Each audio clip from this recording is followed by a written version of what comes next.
ya. Jadi jangan sampai kita lebih banyak tidak aktif ya, bengong. Nah itu malah mencetuskan demensia. Kan belum lama ini karena COVID banyak orang tua di rumah kan tuh angka demensia cukup melonjak tinggi. Karena kan dari yang mungkin kegiatannya lebih banyak keluar ya, ketemu teman, ngobrol.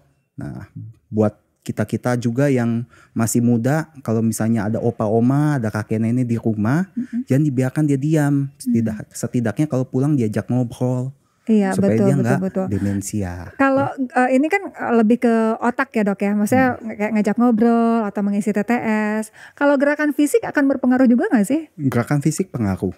Ya balik lagi kan tuh Soalnya mengontrol gini, berat kadang-kadang badan. gini, ada beberapa anak yang orang tuanya udah tua, ngerasa bahwa kasihan, udah deh, misalnya jangan terlalu banyak naik tangga misalnya gitu ya, atau kalau jalan-jalan pakai ini aja deh, apa namanya dok? Apa Kayak yang kursi roda aja kursi deh, roda. biar kasihan soalnya jalannya udah tertatih-tatih misalnya gitu. Padahal kan mungkin sebenarnya tujuannya lebih baik ya dok ya kalau kita mengajak gerakan fisik. Kalau misalnya pada pasien yang usia tua dan memang dia ada keterbatasan, jangan dipaksa. Yang pasti nanti yang ada menyulitkan dia kalau misalnya sampai ada nyeri. Kalau nyeri sampai dia nggak bisa jalan kan otomatis lebih banyak tidur. Nah itu lebih bahaya. Lebih baik nanti kalau memang diperlukan alat bantu tetap mesti pakai alat bantu. Ya? Ada batasan tertentu sih kalau misalnya dia ada keterbatasan nggak bisa olahraga jangan dipaksa. Ya, setidaknya ada jemur ya. Terus ketemu ke teman-temannya juga diajak jalan untuk sosialisasi untuk ke komunitasnya ya supaya bisa saling ngobrol, sharing ya. Apalagi kan kalau udah usia tua kan balik lagi kan mereka komunitasnya sudah semakin sedikit mengecil mengecil. Iya. Paling yang bisa menemani kan lebih banyak keluarga. Jadi itu peran keluarga itu penting sekali. Dok, kalau dokter sendiri mendiagnosa demensia itu seperti apa sih dok? Pertama pasti kita harus memerlukan caregiver atau yang merawat pasien.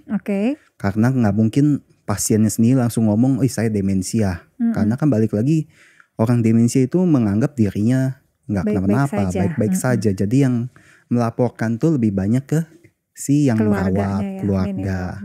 Jadi biasanya kita akan lakukan wawancara ya. Lalu ada beberapa pemeriksaan seperti pemeriksaan darah ya untuk mencari faktor resiko tadi. Sama kalau bisa kita ambil cairan otaknya, cuman biasanya rata-rata nggak mau ya karena sakit.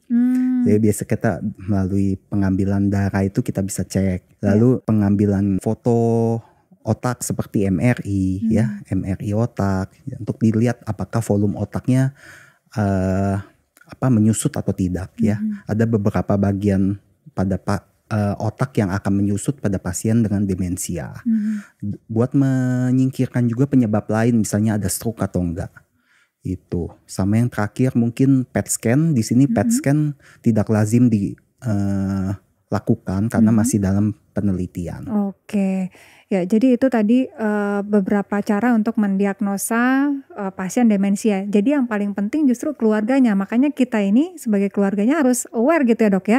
Kalau misalnya ada yang mulai terlihat sedikit berbeda gitu atau mungkin gejala-gejala yang tadi dokter sebutkan. Tapi pasti ini kan tantangan yang cukup besar ya dok ya. Untuk keluarga atau caregivernya ini mungkin dokter sendiri ada ini sendiri gak, support sendiri atau tips sendiri gak sih untuk caregivernya? Untuk yang merawat pasti stres ya. Iya. Karena kan balik lagi kalau pasien demensia selain lupa, dia cenderung menarik diri. Belum lagi entah dia marah-marah, pasti kan lebih banyak dianggap menyusahkan ya. Padahal proses terjadinya perubahan tingkah laku ini sebenarnya si pasien sendiri ini mau memberikan semacam komunikasi. Intinya dia ada masalah komunikasi, dia ada membutuhkan sesuatu yang tidak dapat bisa disampaikan. Jadi di sini di mana peran caregiver ini harus menerima kalau pasien ini bukan penuaan yang normal, dia mengalami suatu penyakit yang kita bilang demensia ini. Si caregiver ini harus tahu pasien ini bukan normal loh, ini sakit. Jadi sebagai caregiver atau yang merawat nih harus menerima kalau pasien ini sakit.